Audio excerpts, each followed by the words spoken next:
Elisabethville, 1961. L'ONUC installe un camp de réfugiés au cœur du Katanga sécessionniste. Réfugiés, rivalité et rébellion dans le camp de l'ONUC entre 1961 et 1962. Elisabethville 1961 surgit sous l'égide de l'ONU un camp de réfugiés au cœur du Katanga sécessionniste. Baluba du Kasaï, Baluba du Katanga, Lulua, Chokwe, 12 groupes ethniques cohabitent dans une tension croissante.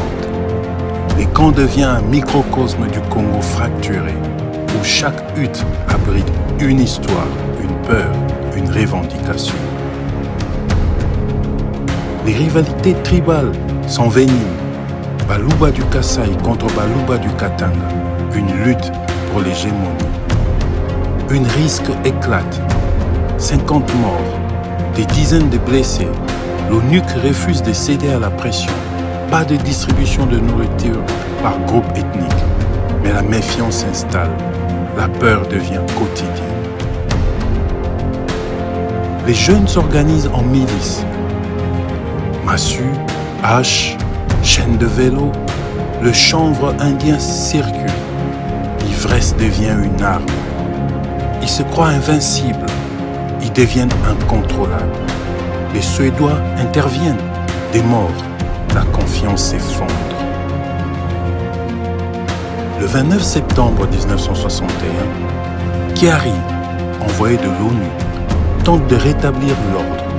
Le Katanga appartient à tout le Congolais, dit-il avec insistance. Mais les leaders refusent.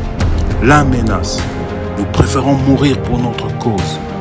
L'autre raconte la parabole du lion carnivore et accuse Tchombe de duplicité. Les réunions s'arrêtent. Les leaders se divisent. Certains coopèrent, d'autres désertent, d'autres manipulent. Des gangs de jeunes prennent le contrôle. L'ONUC perd le fil, le contrôle. La politique devient un poison. 1 million de francs récoltés pour fuir. Des évacuations clandestines. Des soupçons. Le bureau des réfugiés tente de maintenir un semblant d'ordre. Mais le camp n'est plus qu'un théâtre d'ombre, où l'humanitaire se heurte à l'histoire. Une fois de plus, cette histoire des années 1961 ressemble comme 2 gouttes d'eau à la RDC d'aujourd'hui, où la gestion du territoire échappe à l'autorité de l'État.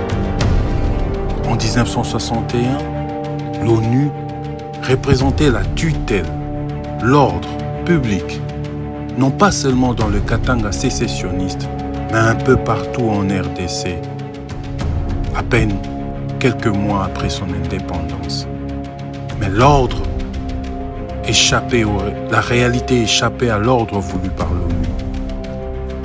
La jeunesse manipulée par les fibres ethniques, sous l'effet de la drogue, du chanvre, de méfiance entre communautés, le désordre s'installe.